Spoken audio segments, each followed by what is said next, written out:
I'm an idiot.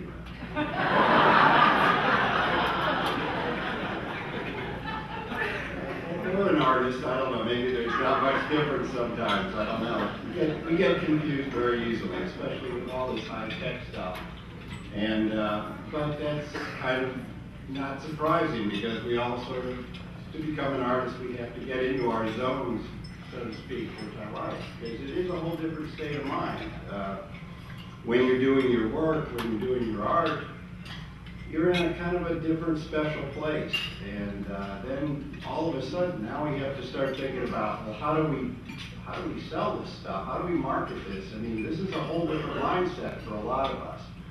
So you're going from one zone to another zone all of a sudden, and it's, you know, we're, as artists, most of us are kind of ADD and dyslexic and everything, left-handed.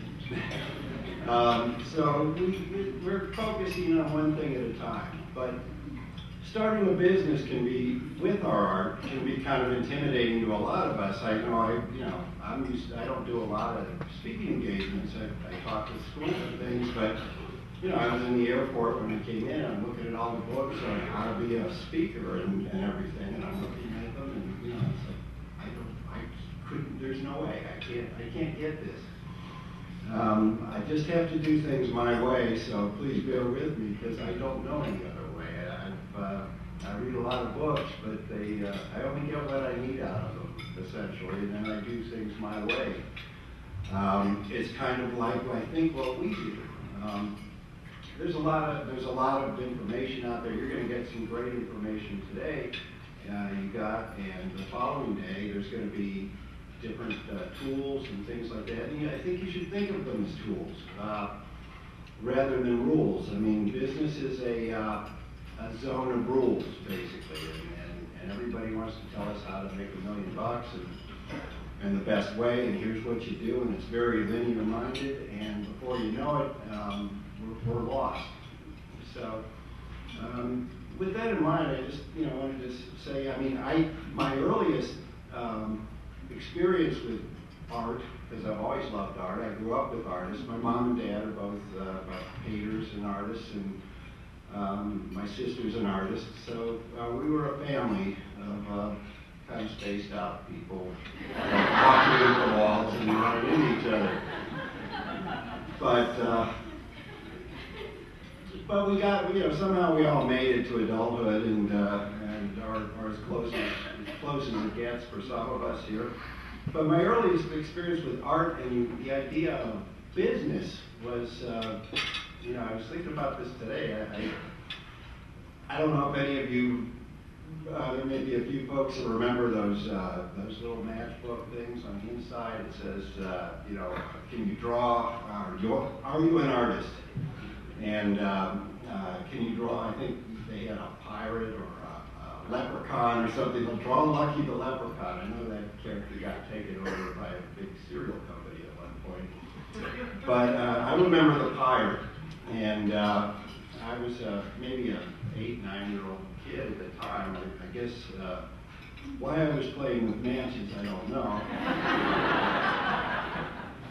But Mom and Dad were both smokers, so there were plenty of these things around the house, and I thought, well, boy, these guys are artists. Am I an artist? And here, look, are you an artist? And so all you had to do was draw this pirate. And I thought, and not only that, they give you a free appraisal of your skill, and then they will tell you whether you're an artist or not. And at that age, I was thinking, well, here's some experts. They can tell me if I'm an artist. They have apparently a panel of experts. I had heard at one point that even Charles Schulz graduated from this school. I have no proof for that, and forgive me, Sparky, if I'm wrong. But so at any rate, I started drawing these things, and I wasn't bad for a kid, but for some reason, I had it in my mind that what I was actually supposed to do was get exactly perfectly close to this picture of this pirate as humanly possible, and basically do an exact reproduction. And only then, with their intense panel of learned experts, decide that I was the next Rembrandt or Michelangelo, and then, you know, I'm off, and all of a sudden I'll be a millionaire. And I thought, this is a very intimidating thing, because I must have done a dozen of these things, and I never had the guts to turn them in. I mean, it became a frustrating, confusing thing, and I basically gave up on it. And I realized, you know, there's a way, if you think too much or try too hard to do something the way everyone else does it, and I assumed this was the only way possible to become a great artist, or any kind of an art, based on, you know, how really impressive this matchbook ad was.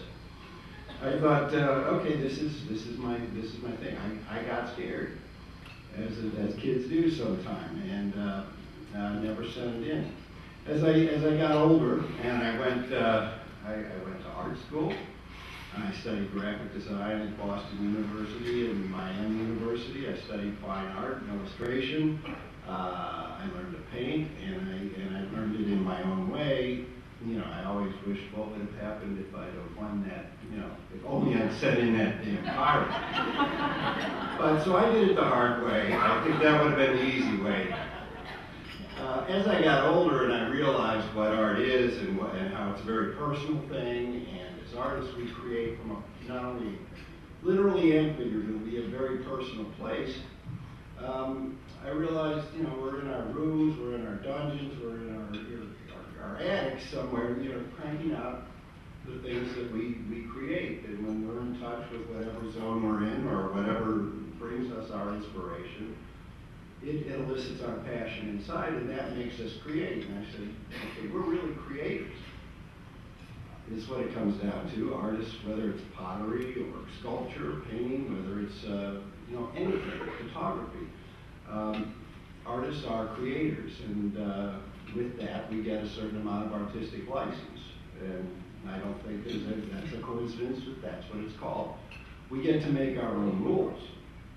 We need tools and we need some knowledge, and we get that from every source we can, and we get just enough to be dangerous with it, and then we use it to create in our way. And I think that seems to be the best way, at least it's for me. I couldn't do anything in the way somebody else did. I couldn't read a book and say, oh, I'll do exactly as they did, and all of a sudden I'm going to be a successful businessman. Any more than I can draw that pirate exactly the way the pirate was on that matchbook cover. That was what was kind of holding things back. Well, I've done Ziggy for a number of years now, and I realized that when I first started doing it, I was just as scared and frustrated, and I felt, you know, boy, you work in your little, I work on my couch in my living room. My dog is snoring on the couch next to me. We got an old English bulldog. My kids have taken over my office and they play computer games. And so I'm out there and, you know, kind of on my own in my own zone, doing my thing.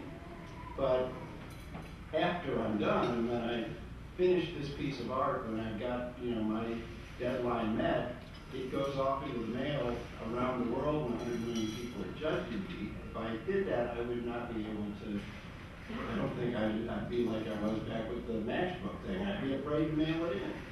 So I don't think about that. You're not going to please everyone.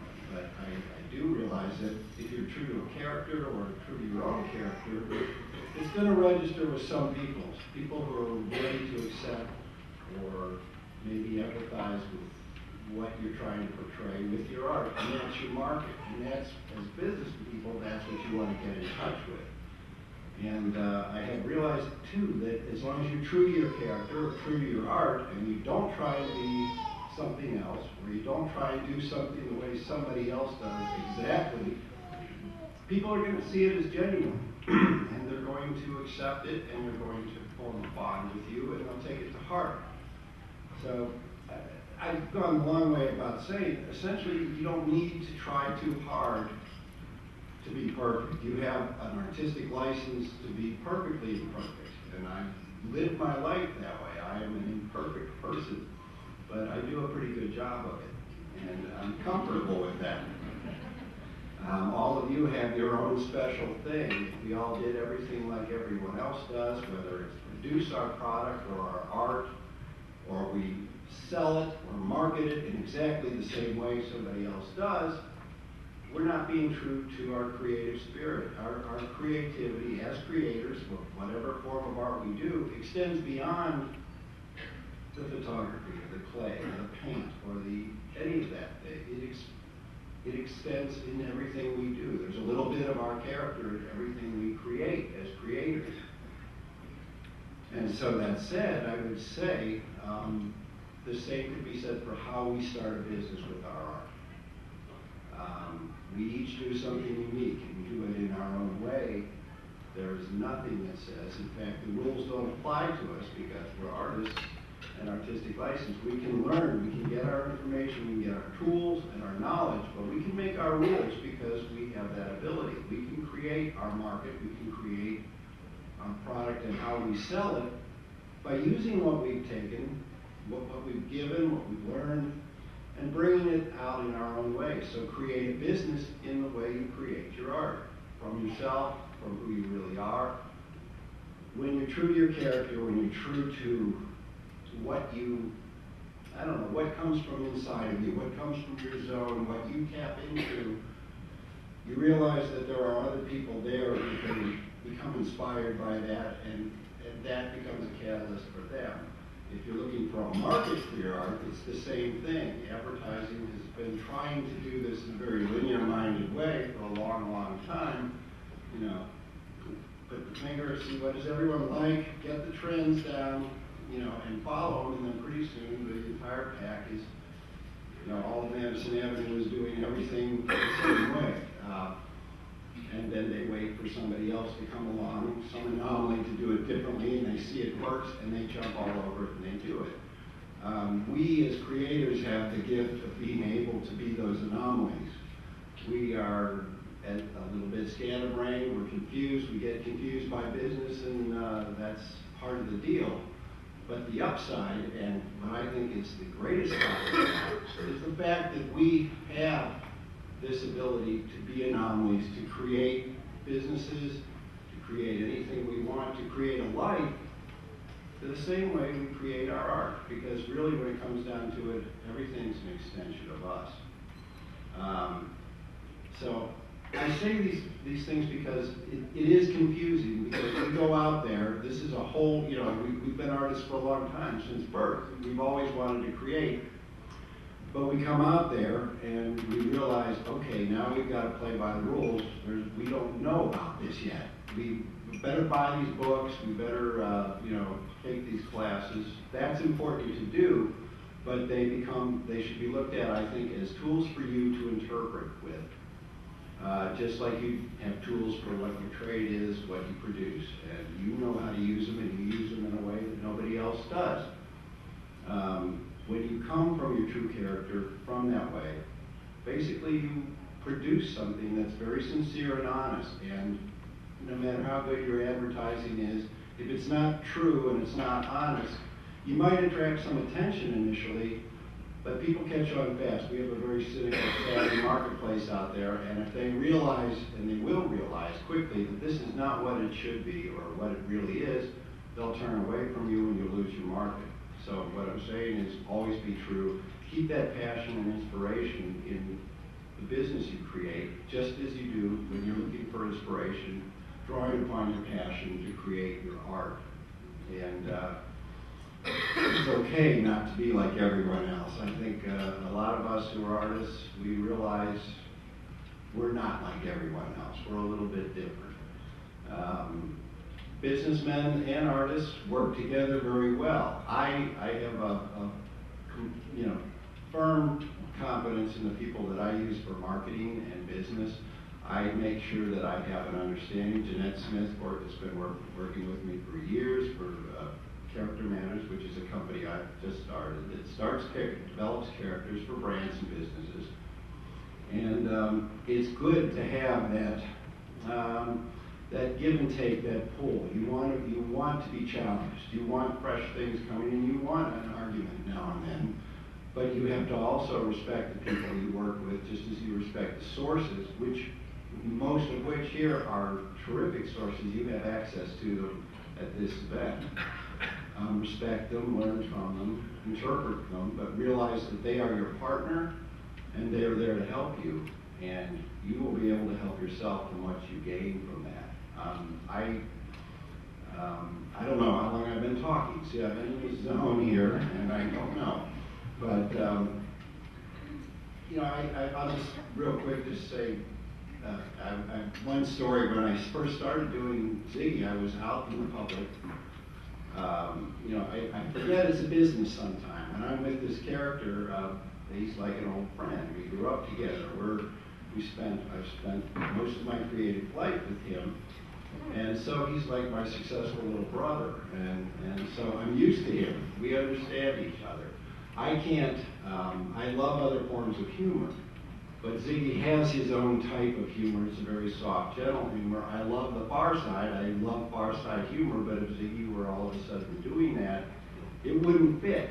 It creeps in because it's part of me, but at a certain point, if your product or your character comes alive, in a sense, you breathe life into it, and it's alive for other people, it will start to tell you what's needed. It tells you what's needed when you're creating it, and it will tell you how to market it and how to sell it. And it will also talk to your market.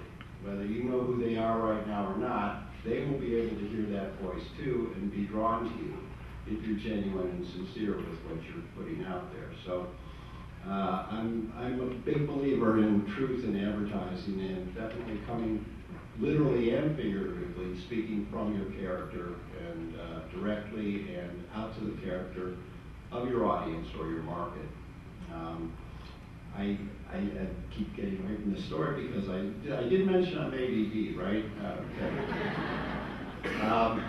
But when I first started drawing, I was at a big trade show, and I realized there were all these people coming. It was a book show or a licensing show, and there were 500 people lined up here, and there were a lot of kids there, and all of a sudden, I'm not in my living room with my snoring bulldog next to me. I'm out in a big, giant event center here, the conference center, and people are lined up, and they're actually watching me draw, doing my very personal thing for really the first time. And it's like, the spotlight, so I'm sweating, and I was like, I'm nervous. And I remember drawing this little Ziggy. I was, I'm an artist, so I'll do a drawing rather than just an autograph. And these boys were waiting for their drawing, and I screwed it up. I gave Ziggy the nose. I screwed up his nose. There's a profile. They call it the artists at Men Greetings, when they're doing the greeting cards for Ziggy over the years, they call it Dead Man's Curve. It's a little notch.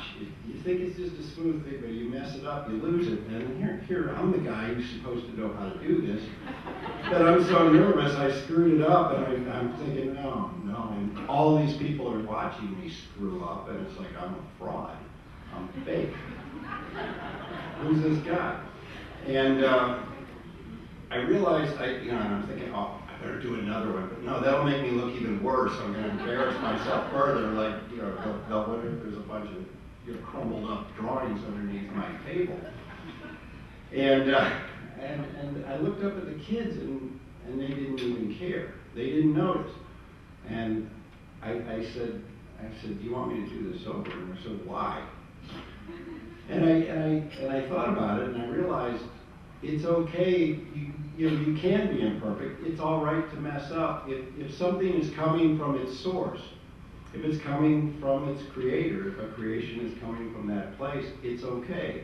And that led me to believe it's all right if we're not exact, if we're not perfect, because it is that unique, those little unique things, almost intangible things, that really define what we do as not imitations or copying or exact reproductions or perfect pirates. It defines us as artists and creators because we're as unique as our work. It's the imperfections that make art special. It is not how well we can copy everybody else. And the imperfections, the source of all of them, is right inside of us. We've learned to use those things, and we've learned to make them work for us. And it says we're an artist. You know, we're creators. We're not perfect, but we can do something nobody else can. We can be the anomalies that everybody else decides becomes a trend, and then they follow us. And I think that's the best place to be. Eventually, we're going to end up in front, all of us, and we're going to be able to, you know, we will set the pace.